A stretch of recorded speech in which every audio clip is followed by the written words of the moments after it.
นั่งทำวัดแรงทำวัดตอนแรงได้นั่ง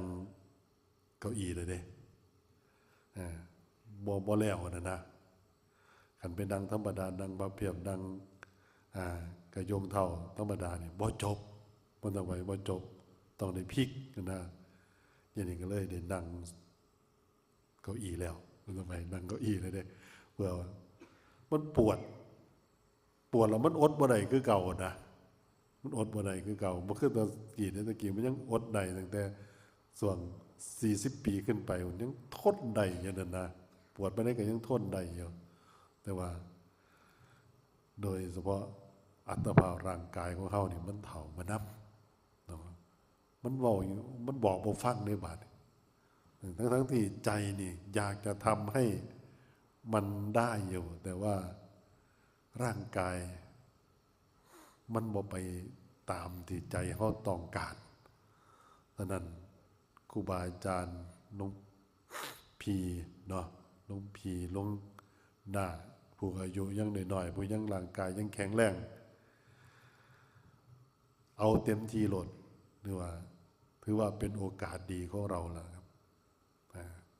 เอามันเต็มที่โลดเฮ็ดจนสุดความสามารถของเฮาพุ่นล่ะเพราะว่าโรคภัยไข้เจ็บมันก็ยังบ่ได้มาเบียดเบียนความแก่ความชราภาพก็ยังบ่ได้ปรากฏขึ้นชัดเจนเฮาก็รีบค้นคว้าเอาเพราะว่ามันบ่แน่นอนเนาะคือว่ามื้อนี้เฮายังมีชีวิตอยู่มื้ออื่นมื้อฮื้อมื้อต่อไปเดือนต่อไปปีต่อไปเฮาก็บ่รู้จักว่าความเจ็บความป่วยโรคภัยไข้เจ็บมันจักสิมาฮอดมื้อใดเด้นั่นน่ะเป็นจังว่าบ่ให้ประมาทบ่ให้ประมาทเพราะว่าเฮาสิประมาทบ่ได้อย่างที่เฮาเห็นนั่นแหละอย่างที่เฮาเห็นอย่างที่เฮาได้ฮู้ได้ยินเห็นบ่คือจังมื้อนี้เขาเจ้าข่าวมาเห็นบ่นั่งรถไฟไปดีๆเขาเจ้ากำลังผู้หนึ่งก็กำลังอีกพวกหนึ่งกำลังสร้างหนทางอยู่บนตั้งบนอยู่ตั้งเทิงเขียนก็ตกลงมามันก็เป็นหยังคือสิกระบอกคักแต่แล้วรถไฟก็บ่มันแล่นช้าเด้ด่วนพิเศษอยู่ต่างหากแม่นบ่มันยังบ่วิดนะตกมาใส่ตายละ22 23ล่ะยังสิเพิ่มอีกอยู่ฟังกับเจ้าว่าผู้บาดเจ็บอีกเห็นว่าแต่ว่าชีวิตนี่บ่แน่นอนอีหลีนะชีวิตนี้มันสิเฮาสิพัดวันประกันพรุ่งบ่ได้อันนั้นเฮาทั้งหลายถือว่าเป็นผู้มีโชคดีมื้อใดก็บ่ดีคือมื้อนี้ล่ะนะมื้อนี้ขณะนี้ถือว่าเป็นมื้อดีเป็นเวลาดีเป็นยามดีที่สุดที่พวกเขาทั้งหลายยังมีลมหายใจนะยังมีลมหายใจอยู่ทุกสิ่งทุกอย่างร่างกายของเราทุกส่วนมันยังพอที่จะใช้มันได้อยู่ขาบอกให้มันย่างมันก็ยังย่างได้อยู่มือบอกให้มันประนมมือมันก็ยังประนมได้อยู่ว่าไงว่าตั้งแต่พื้นเท้าถึงปลายผมตั้งแต่ปลายผมถึงพื้นเท้าเรายังพอที่จะสั่งมันได้อยู่อยากให้มันทำอะไรมันก็ยังพอที่จะทำให้เราได้อยู่ดังนั้นเฮ็ดเอาบรรดาเฮ็ดเอาสิผู้อื่นมันก็มีแต่บอกซื่อๆนะครูบาอาจารย์มันก็แนะนำให้เฮ็ดจังซั่นจังซี่เฮ็ดจังซั่นจังซี่เด้อส่วนสิเฮ็ดเอาสิได้ซำใดเฮ็ดแนวใดมันจังสิได้เฮ็ดแนวใดศีลจังสิเกิดขึ้นเฮ็ดแนวใด สมาธิจังสิเกิดขึ้นเฮ็ดจังใดปัญญาจังสิเกิดขึ้นแก่ตัวเฮาอันนั้นขึ้นอยู่กับตัวเราเองนะผู้อื่นเพิ่นสิมาเฮ็ดแทนบ่ได้เด้เพิ่นสิมาเฮ็ดให้บ่ได้นะครูบาอาจารย์เพิ่นก็เฮ็ดให้บ่ได้เพิ่นบอกได้อยู่นะบอกว่าเฮ็ดจังซี่เด้อเดินจงกรมจังซี่เด้อนั่งภาวนาเฮ็ดแนวนี้เด้อมันเจ็บมันปวดมากกำหนดแนวนี้เด้อเพิ่นบอกนะแต่ว่าส่วนที่เราจะทำส่วนที่เราจะทำเอานั้นขึ้นอยู่กับตัวเราเองศีลมันสิเกิดขึ้นในตัวเฮาก็เฮาเฮ็ดเอาเองนะสมาธิมันสิเกิดขึ้นหรือบ่เกิดก็ขึ้นอยู่กับตัวเราปัญญามันจะเกิดขึ้นก็ขึ้นอยู่กับตัวเราที่จะทำเอาดังนั้นเฮาทั้งหลายถือว่าเราทุกคนมีบุญนะมีบุญเก่าอยู่แล้วมีต้นทุนอยู่แล้ว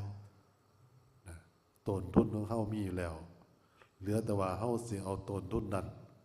มาลงทุนแล้วจะได้กำไรอย่างไรเฮ็ดจังใดมันจังกำไรมันจังสิเกิดขึ้นนะเฮ็ดจังใดมันจังสิบ่ขาดทุนต้นทุนต้นบุญของเขาก็คืออัตภาพร่างกายของเราตั้งแต่พื้นเท้าถึงปลายผมตั้งแต่ปลายผมถึงพื้นเท้าอันนี้แหละคือต้นบุญต้นทุนเฮ็ดจังใดกายเข้านี่มันจังสิสร้างเอาศีลขึ้นมาได้มันจังสิสร้างเอาสมาธิขึ้นมาได้มันจังสิสร้างเอาปัญญาขึ้นมาได้แนวทางที่ครูบาอาจารย์เพิ่นได้บอกให้โดยเฉพาะพระเดชพระคุณหลวงตาเพิ่นได้แนะนำคำสอนชี้แนะแนวทางบอกให้แล้ว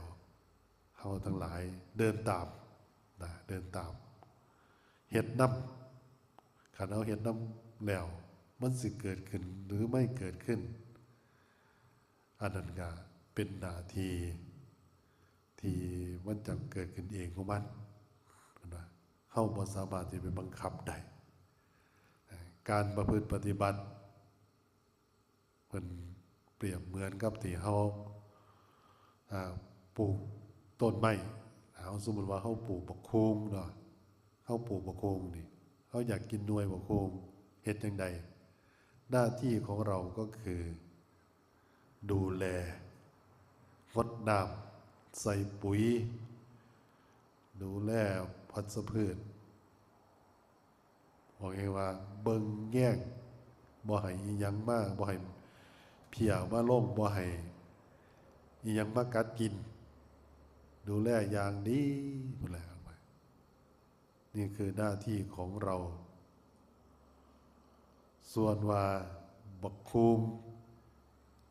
มันสิออกผลมื้อใดมันสิออกหน่วยให้เฮามื้อใดเฮาสิไปบังคับบ่ได้เด้เฮาสิไปอ้อนวอนเฮาสิเป็นดังบังคับมันอยู่หั่นว่าเอากูดูแลมึงปานนี้เบิ่งคักปานนี้ปุ๋ยก็ดีๆก็ว่าใส่ให้น้ำก็ฮดให้ซุมื้อออกลูกให้กูเดี๋ยวนี้แม่ออกลูกว่าเดี๋ยวนี้ออกหน่วยว่าเดี๋ยวนี้อันนั้นบ่แม่นหน้าที่ของเขาไปบังคับต้นบักฮู้ให้ออกลูกเมื่อมันพร้อมมันออกเองของมันนะเฮาก็จังสิได้กินผลกินหมากกินหน่วยการประพฤติปฏิบัติก็เหมือนกันนะหน้าที่ของเขาก็คือเดินจงกรมนะเดินจงกรมนั่งภาวนามีสติอยู่ที่กายที่ใจของเรามีสติอยู่ทุกอิริยาบถนี่นะ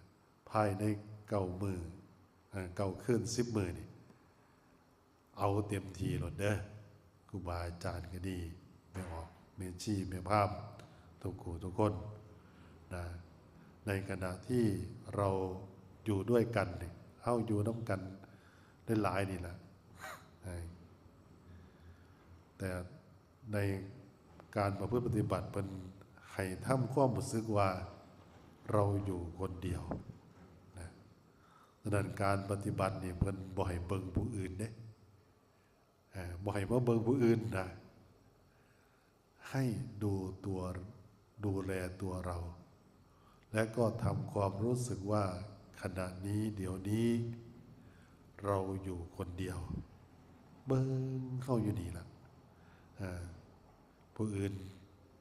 สิเป็นจังใดก็เป็นเรื่องของคนอื่นคันเฮาอยู่กับตัวเฮามันจะได้เห็นได้รู้ว่าขณะนี้เฮาเฮ็ดหยังร่างกายเฮานี่มันเป็นหยังมันเฮ็ดหยังส่วนนี้จิตคันมันคิดหยังเฮาสิได้เข้าใจนะ